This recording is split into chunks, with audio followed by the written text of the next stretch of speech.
Saya lagi nyoba kipas angin ini dari TikTok.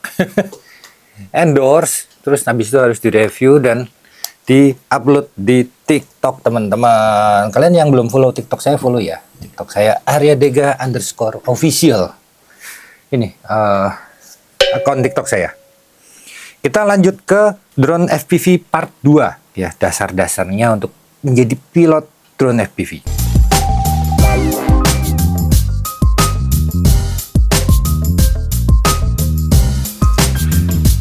Jadi semua gadget yang saya review di TikTok saya, dia ada keranjang kuningnya itu ya, kalian belinya bisa langsung klik itu kok di TikTok tuh enaknya gitu. Itu harus melalui uji coba. Jadi ini harus saya coba dulu. Baru berkurang 97%, saya coba baterainya seberapa kuat. Karena kan saya harus bilang, ini kalau dinyalain baterainya kuat berapa jam. Oh, tuh pertanyaannya kayak gitu-gitu tuh banyak ya. Uji coba. Taruh dulu deh, dibiarin dulu. Kita lanjutkan lagi teman-teman. Sekarang persiapan menerbangkan drone FPV itu kalian harus tahu yang namanya baterai. Baterai drone FPV sama baterai drone aerial itu sangat-sangat berbeda. Sekarang sudah tahu semua ya membedakan antara drone profesional sama drone toys. Drone aerial yang profesional itu kameranya bisa disetting ISO-nya, shutter speed-nya, F-nya, white balance-nya. Nah, sementara drone toys, biarpun sudah ber-GPS, sudah 3-axis gimbal, tapi kalau kameranya nggak bisa diatur, maka dia masih toys. Nah, di FPV juga ada pembagian kategori drone toys dan ini udah nyala belum sih mikrofon saya? Antara drone FPV toys sama FPV yang bukan toys. Dalam hal ini, kalau FPV yang toys itu harganya murah banget. Tapi kalian hanya bisa gunakan saat itu aja. Ketika mau ngembangin ke arah yang lebih kayak upgrade gitu ya, drone-nya ini yang lama harus disimpan atau dibuang karena sudah nggak bisa dipakai lagi, nggak bisa di-upgrade, nggak bisa diapa-apain. Remote-nya nggak bisa di-connect kemana-mana. Gagalnya mungkin masih bisa ya, tapi gagalnya tuh nggak enak melihatnya karena murah. Dan yang utama, ciri khas antara drone FPV toys dan drone FPV yang bukan toys, entah itu profesional ataupun belum profesional, tapi yang bukan toys, itu yang pertama, cuman ada dua hal. Yang pertama, pasti dia ada untuk colokan kabel data. Nah, kayak ini misalnya, ini ada colokan kabel data pakai USB-C di sini ya. Ini ada untuk USB-C, yang artinya dia bisa di setting boardnya menggunakan Betaflight ataupun iNav. Itu software-software itu teman-teman, jangan bingung. Itu nanti tentang software-software itu nanti terakhir aja. Terus ini, kayak gini. Ini untuk colokan baterainya. Yang bawah ini untuk colokan kabel data. Loh, kok kabel datanya seperti ini? Ini kan nggak umum. Umum karena biasanya dilengkapi dengan dongle. Nah, inilah yang ke USB-C. Ini yang ke sini. Gitu. Cek. Jadi ini bantu supaya ini nggak ditaruh di pesawatnya gitu. Ini lepas aja nih. Pesawatnya gini, terus ini ke USB-C. Kenapa kok nggak ditaruh seperti drone yang ini? Ini kan tinggal colok aja, nggak usah pakai dongle lepas pasang kalau mau sama komputer. Karena drone mikro seperti ini sangat dipertimbangkan beratnya, bobotnya berapa gram. Semakin berat, maka baterainya dia ini akan semakin cepat habis. Dan juga tenaganya, karena motornya kan kecil. Tenaganya jadi berkurang. Ngomongin tentang tenaga, maka kalian juga harus tahu yang namanya baterai. Nah, baterai. Kalau baterai drone yang toys itu ngecasnya itu model nih, saya ada contoh nih. Ini adalah contoh drone toys dari Esin, namanya Esin ada yang bilang EO13, ada yang bilang E013, tapi ini kayaknya EO13. Ini sudah lengkap teman-teman. Sudah ada remote, sudah ada drone, sudah ada goggle-nya. Memang betul. Ini barangnya seperti ini. Seperti yang saya bilang tadi, sangat berbeda. Drone ini adalah drone toys, FPV toys, mainan. Kenapa dia masuk kategori toys? Yang pertama itu tadi, tidak ada sambungan untuk kabel data. Sama sekali tidak bisa di setting ulang boardnya. Ini boardnya kalau kalian bisa lihat. Ketutupan baterai. Nah, baterainya juga beda nanti. Nih, boardnya. Kayak gini. Tidak bisa di setting ulang. Tidak ada koneksi untuk ke laptop ataupun ke PC. Dan baterainya seperti ini. Ciri khasnya adalah colokannya begini. model colokannya seperti ini. Nah, beda sama drone yang bukan toys. Kalau drone yang bukan toys, model colokannya general yang apa? Ini colokan yang standar untuk drone FPV yang bukan toys ya. Untuk masuk ke dunia FPV, jangan sampai kalian salah beli drone FPV. Drone toys yang pertama tadi tidak ada kabel data dan baterainya pun kayak gini. Ini bandingin aja, baterainya ini satu sel atau satu S istilahnya, ini juga satu sel atau satu S, tapi beda. Yang ini dua sel, tuh lihat selnya ada dua di dalam. Beda lagi. Chargernya, ya kalau ini model chargernya seperti ini. Tuh, jadi ini dicolokin ke sini, gini, terus ini ditancepin ke laptop atau ke chargernya HP untuk ngecas. Nanti kalau udah penuh dia mati lampunya. Sudah penuh, bisa dipakai lagi.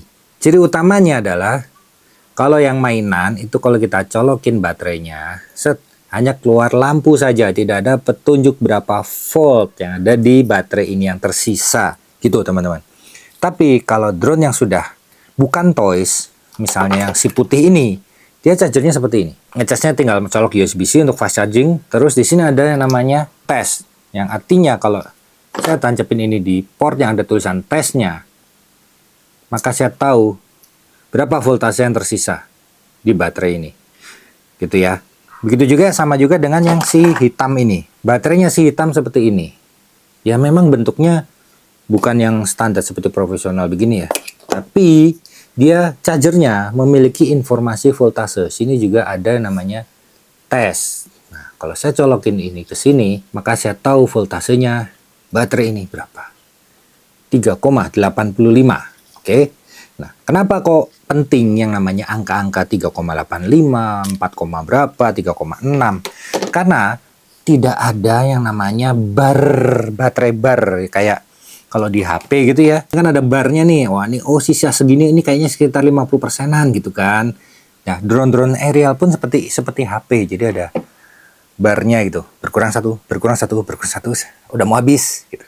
Nah, kalau di drone FPV tidak ada seperti itu, teman-teman. Yang ada hanyalah angka berapa volt. Drone yang toys, kita nggak tahu ini berapa volt sisanya. Dan kita harus coba-coba, ketika sudah lama nggak nerbangin, terus mau ngecas lagi, tancepin, coba colokin, ternyata masih penuh gitu ya. Jadi sayang baterainya, kena tegangan lagi padahal masih penuh. Sekarang kalian sudah paham ya, dari baterainya saja sudah beda, dari chargernya pun beda. Dan kalau kalian menggunakan drone yang bukan toys, yang paling standar drone FPV adalah yang colokannya seperti ini dan menggunakan charger seperti ini. Nah, ini contoh charger yang jelas ada portnya di sini. Port ini bisa multi macam.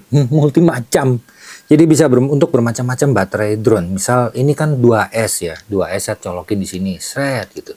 Masih ada sisa lagi. Charger ini bisa sampai 4S. Kok nggak keluar? Ya ini karena harus ditancapin ininya, dicolokin. Nih. Informasi dari dua selnya keluar masing-masing berapa volt. Dan charger ini adalah charger balancing yang artinya pada saat dia ngecas tegangannya akan dibuat sama. Jadi dari yang kosong penuhnya tuh bareng gitu, nggak satu ini penuh dulu, yang ini penuh atau kanan lebih penuh duluan, yang kiri nggak penuh terus berhenti ngecas, enggak. Ini balancer, jadi di balancing. Terus ngecasnya gimana? Ini tinggal dicolokin ke USB-C fast charging. Sama dengan yang ini USB-C fast charging. Ini juga USB-C fast charging. Ya.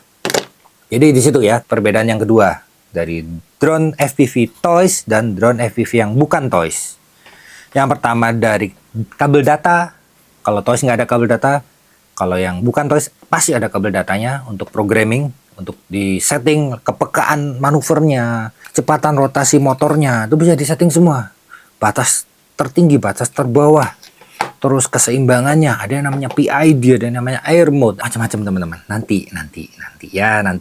Dan juga remote-nya. Nah, drone FPV toys remote-nya kayak gini.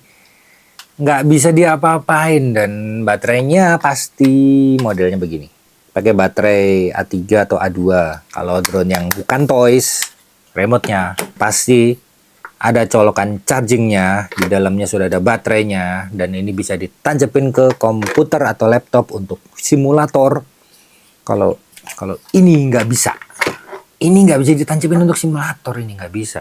Harganya, nah sekarang perhatikan. Sekarang ingat-ingat ya. Ini yang terakhir sebelum saya akhiri video ini. Drone FPV yang toys itu biasanya harganya di bawah 1,5 atau di bawah 2 juta. Full setnya ya, Google Remote Drone. Contohnya kayak Asin ini, toys. Terus ada lagi Apex. Ini Apex, saya punya, tapi saya lupa saya taruh mana. Ini toys. Ya. Jadi hindari beli Apex, hindari beli Asin yang kayak itu tadi. Hindari, karena Apex dan Asin ini sama-sama toys, sama-sama nggak bisa dikembangkan, lagi. Nggak bisa disambungin ke laptop untuk belajar, kita belajar settingannya.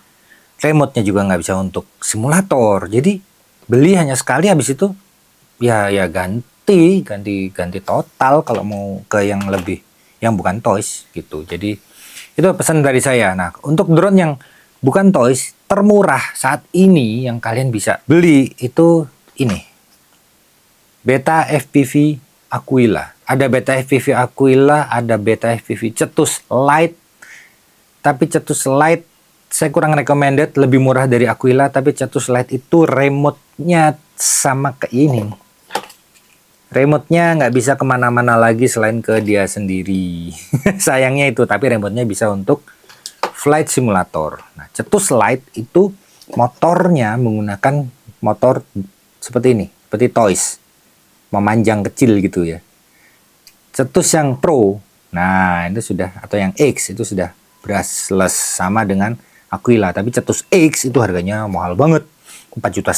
Kalau Aquila 3,8 juta.